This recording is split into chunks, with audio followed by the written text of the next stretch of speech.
All right, so I'm going to turn it over to Antti and Riku. Yes, thank you so much. Thank you.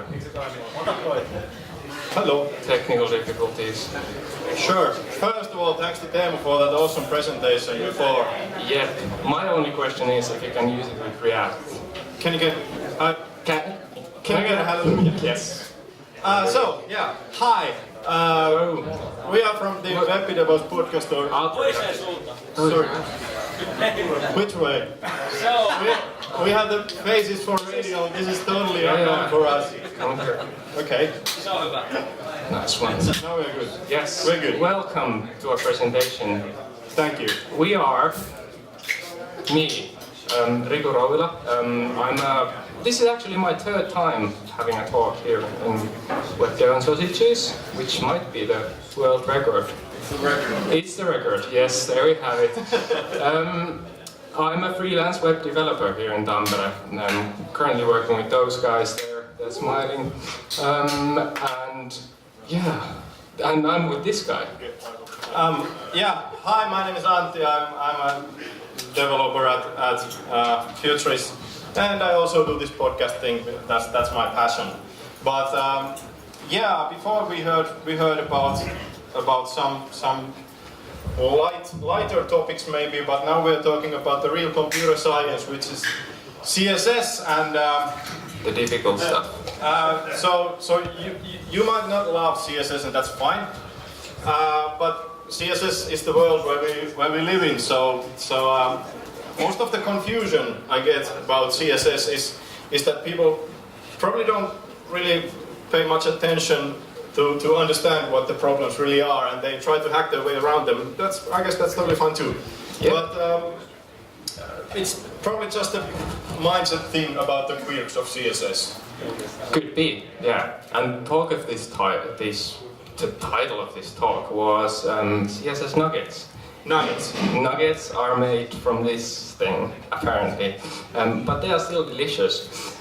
So we've decided to bring you guys 8 of really practical CSS tips that everyone can take and use in their daily work, I guess. I guess, more or less. So,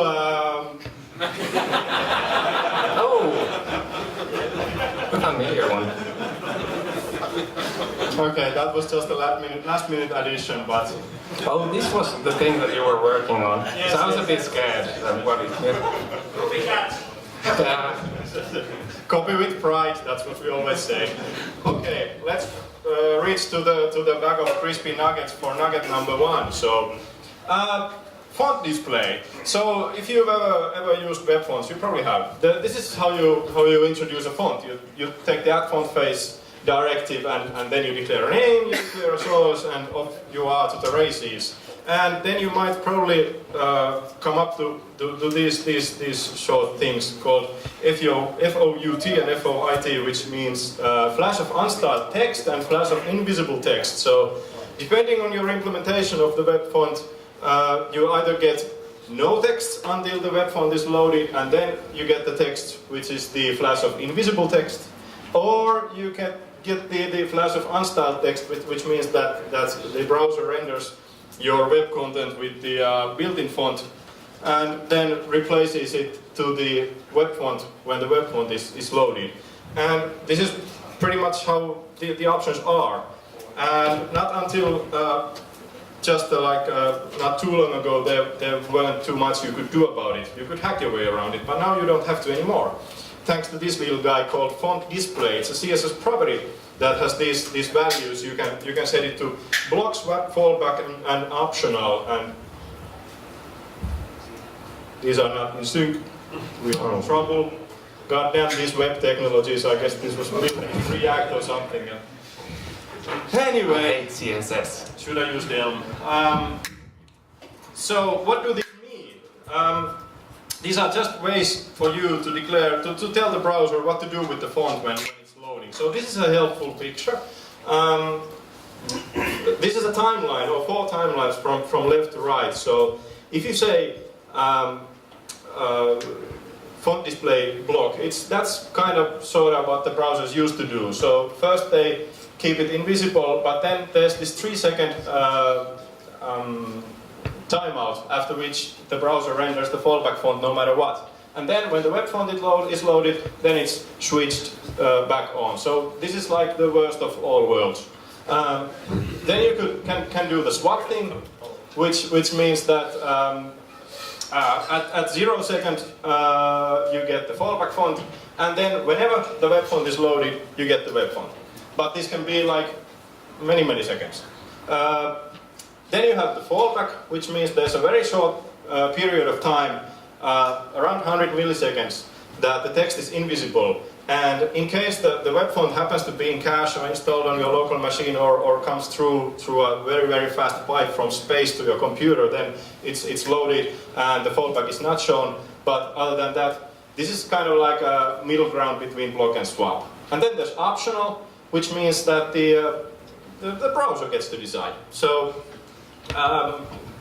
if the network conditions are suboptimal, it can mean that the web font is loaded, say, 10 seconds into the lifetime of the web page. And after that, I don't know if it's like a good user experience if you go switching the font when someone is reading an article and everything loses place and context.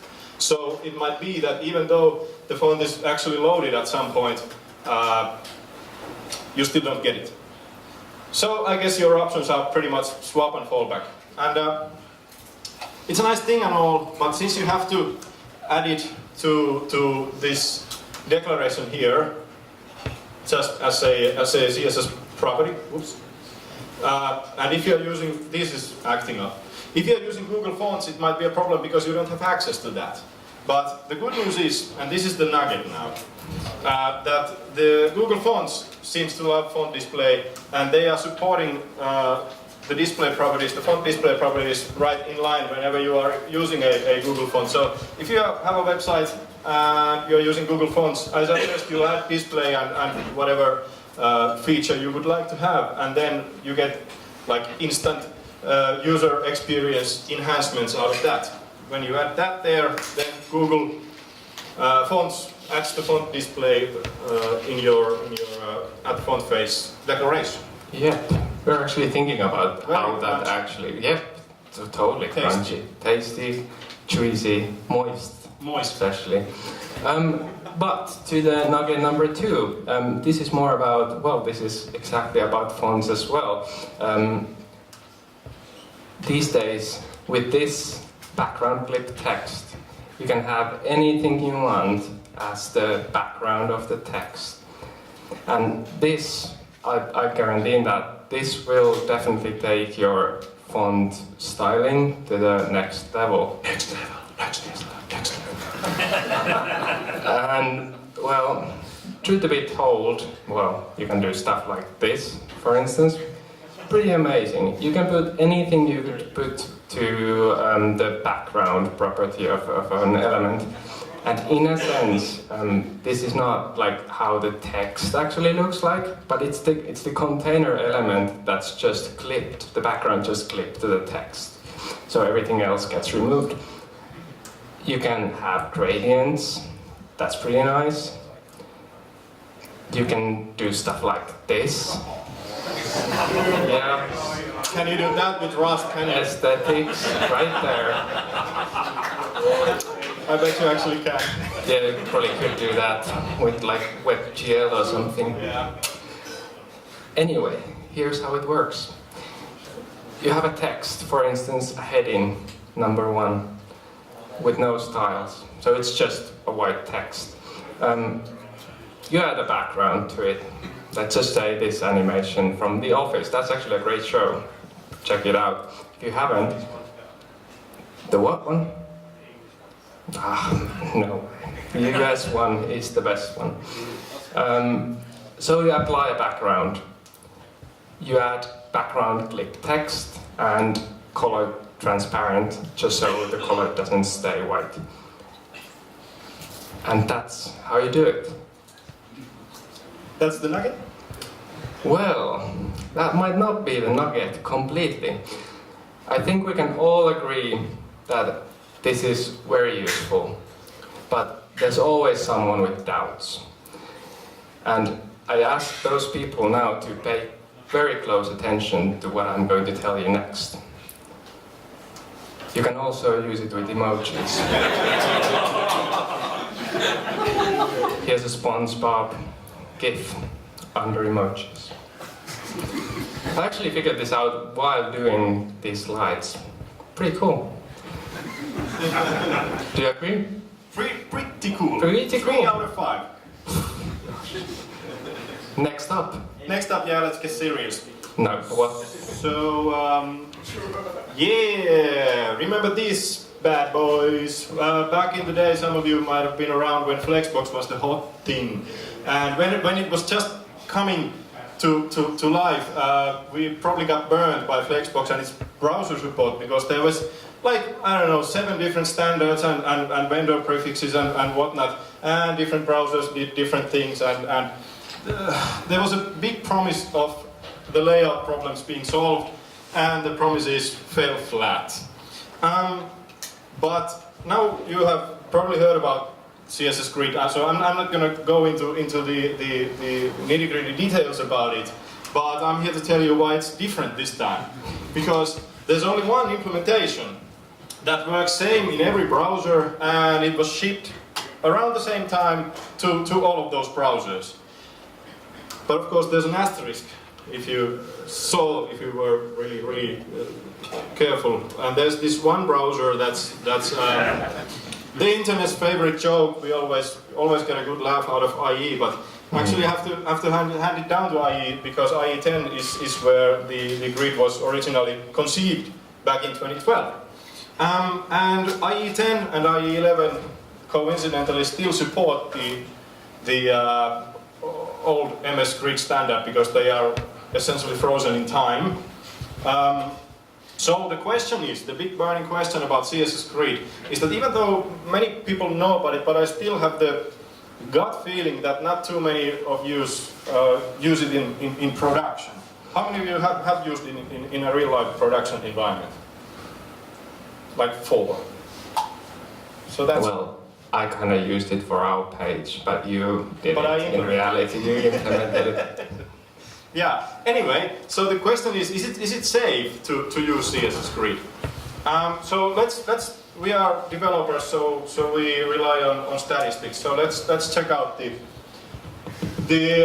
can I use web page? So it's pretty much green all the way. There is some different green on the IE corner, but otherwise it's pretty much green.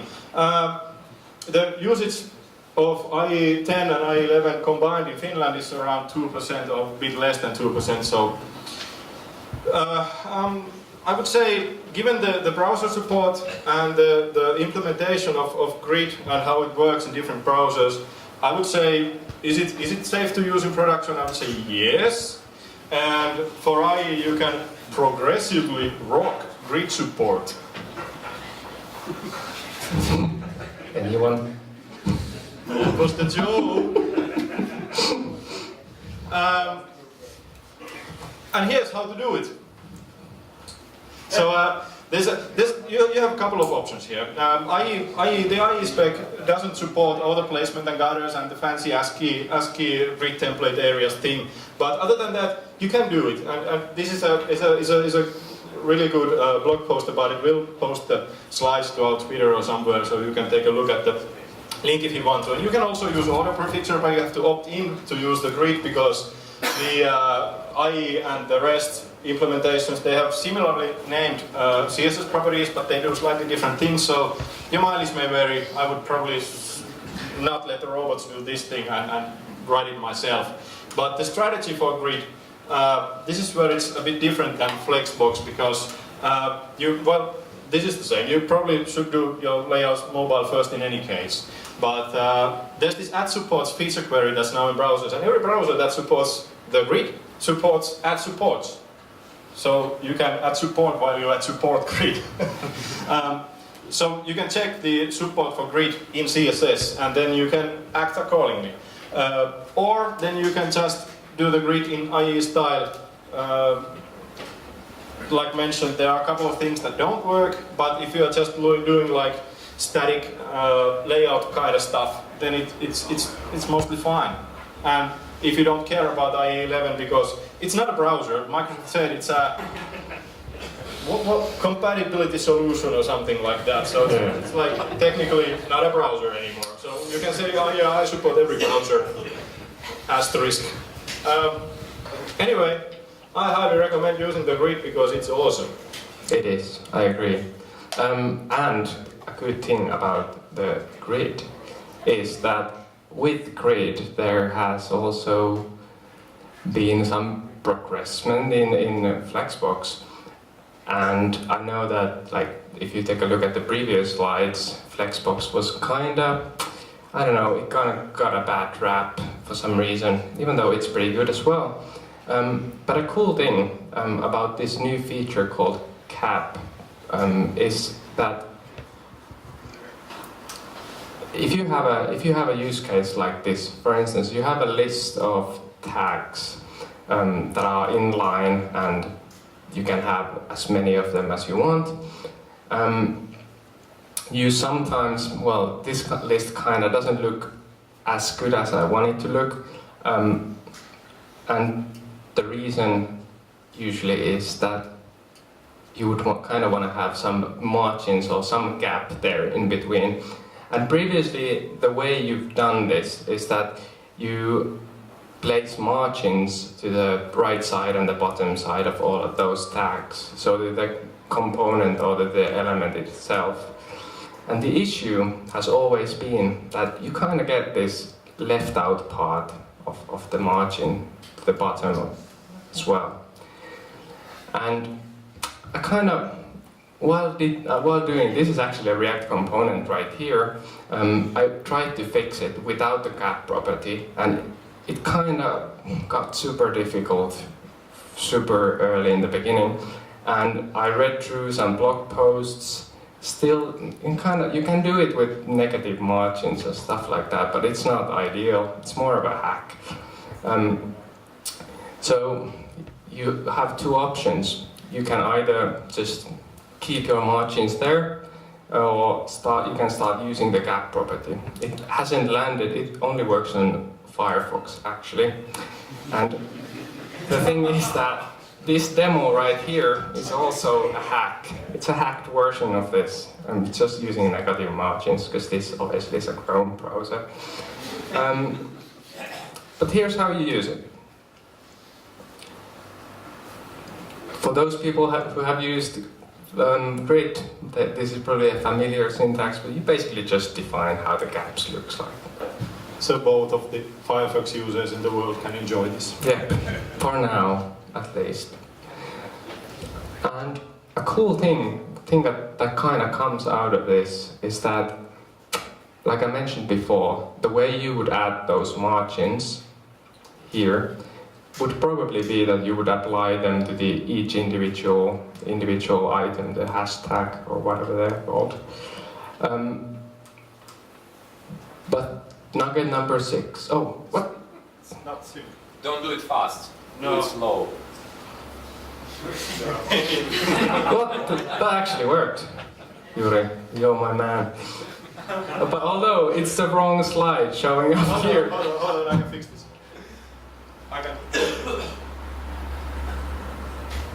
I fixed it. Nice. Nugget number 6.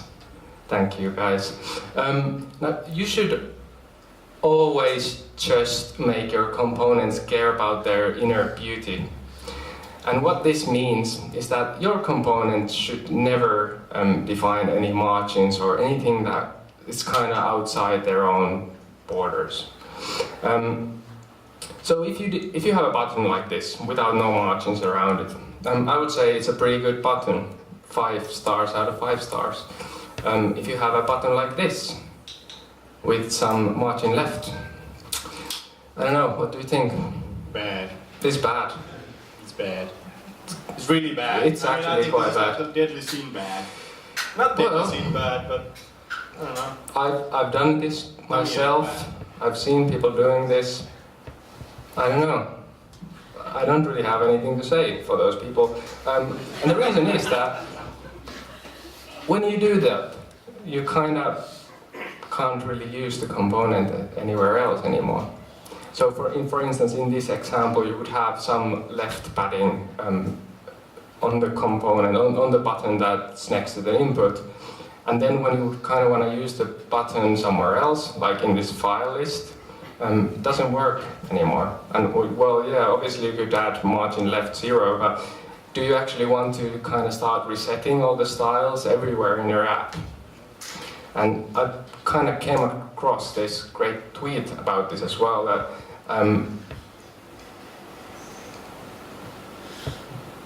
coupling space and component styling is kind of bad for reusability and maintenance of the components. And we should probably come up with something better, like the gap property, for instance, or spacing components, or whatever. Sweet. Sweet, yeah. Next up, talking about confusing things. Margins, how do they work? I don't even. I mean, this is probably one of the number one problems of CSS. Margins. Margins. Oh, this is tiny. Anyway, there are a couple of divs here. This is a CodePen thing. And the upper one has a margin bottom of 20 pixels. And the lower one has a margin top of 20 pixels. So pop quiz, how many pixels in the between? 16. 78. Yeah, exactly. The gut intuition says 40. The as experience says 20. Why? Then why? Yeah, why? Why do they collapse? Why does it happen? Why do they collapse?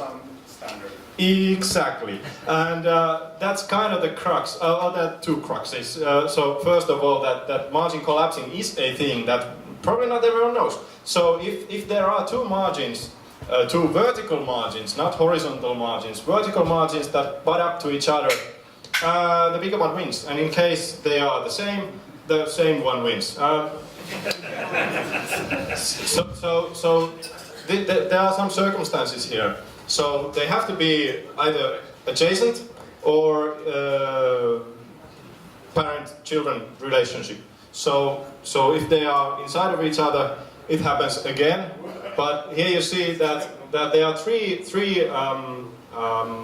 divs that are within each other, and they all have margin of 20 pixels.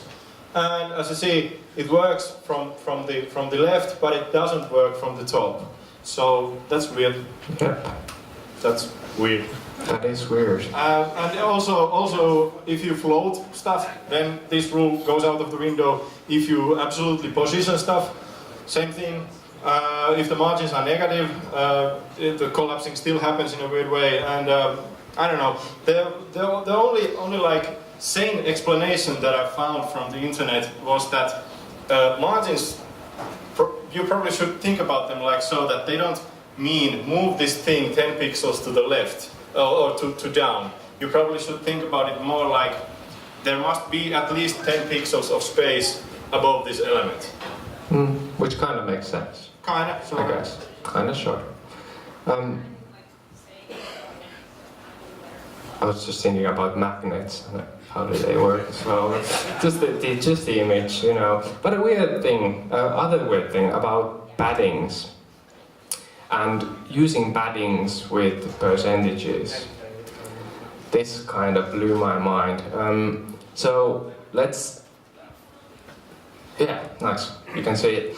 We have a box here that has on the both sides, on the left side and right side, it has a padding of 20 percentages. So in pixels, Antti, how much would those paddings be inside this container? You're putting me in a hot spot. You sound like you're making a magic trick or something like it. Well, I don't know, 20 pixels, 24, it's 80. Nice. No, it was a trick question. Because paddings are actually, when you use them with percentages, it's actually the parent that defines how large they are. So in this case, they would be 200 pixels. Well, how about this one? padding top and padding bottom, both 20 pixels. We have a container that's 1000 pixels wide and 600 pixels in height. Well, that's 40 pixels, I don't know. Well, Take a guess. take a question. Are it 20? Close, but not quite.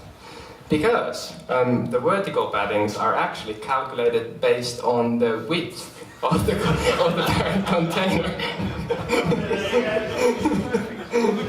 Like you can see here in this demo, when the container gets wider, the padding top of the box actually gets more and more height. This is kind of weird, but there's one practical use case for this. I tried reading why this is, but no one apparently knows. It's something that we just forgot as humans. But a use case for this. Sometimes you don't want to use an image tag, but you want to use a div, for instance, with a background image for any reason. And with this, the code example works as well. Cool. So with this trick, with this 3-step program, you can achieve an fixed aspect ratio image. Especially handy if you ever want to embed YouTube iframes somewhere and you want to make them responsive. This is the way to do it. This is probably the only way to do it. Yep. I kind of feel like I've been using this trick, but never really understood why it works. Anyway, that was nugget number 7. The penultimate nugget, CSS trouble. So you probably are familiar with these things. You write CSS properties and you can write them in the expanded form, and then you can go and write them in the shorthand form. And it's not too easy to remember. Now, Riku, what's this? Center. Okay, no. I don't think that's correct. Give me your web developer license, please. There's a simple rule to remember that, and it's trouble. So if you read those numbers from left to right, you get TRBL, top, right, bottom, left, and it kind of smells like trouble. So You can also use terrible, like CSS. Terrible like CSS, yeah. So terrible, and it also works with border radiuses, but then it's not so terrible. You have to like angle your head 45 degrees because this here is the top left, and then from there you can go on. And it's nice. There's also this, if you are like Riku and you want to, Riku has actually, fun fact, this is his background of his computer, so whenever he writes CSS, and this is how, and he has to go more like Top, right. yeah. But hey, I'm sorry I used this without your permission, but it's my background surprising. image. I actually made this image. Anyway, just to get away of this awkward situation, nugget number 9, and this is the best nugget, the bonus nugget. the dangest nugget of them all. Listen to Webbidevaus.fi. It's a great podcast, at least from our perspective. Yes, at least if you ask from us. Thank you very much. Thank you.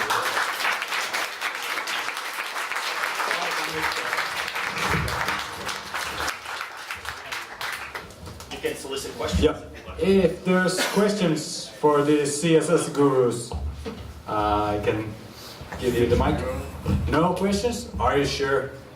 Everybody knows how. Everyone has some. Everybody knows how to vertically align. Are they going to get one towel for 2? Yeah, I'll give you the mic.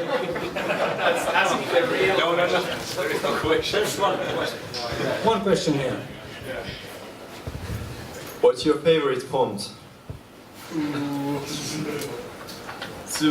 That would probably have to. I don't know. I would say I use the. I would go for the. Comic Sans. Yeah. The system stack. That's my, because I like performance. So I'm fine with San Francisco on a Mac and whatever Windows uses. So. I don't know if this is the correct answer, but my favorite font is emojis.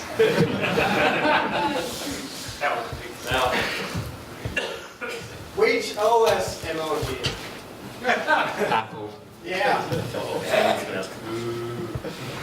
Something about Rust. Okay, so is CSS Grid gonna solve all our layout problems, or do we still need something after it? I believe it's gonna solve all computer science problems. Yes, I think it's incomplete and whatever. So I don't know. I guess it's fine. But there's more stuff is coming. The CSS Grid is gonna have CSS subgrid soon, so we can go even deeper in the grid. And then we're going to need some medication or something. Yeah. Okay, any more questions? This is not a question actually, but it's just a thought that if only 2% of people is using Internet Explorer, how can every client is using it? It's sort of like Schrödinger's IE box kind of thing. I don't know, maybe it's just like that it's very popular in corporate environments and probably, I don't know, maybe some projects are like twisted in that direction if you are doing like B2B projects or whatever. I don't know. Maybe all corporate like environments are like the 2% of everything. Maybe. It's not a popular browser, but it's a popular compatibility solution. Exactly. Yeah.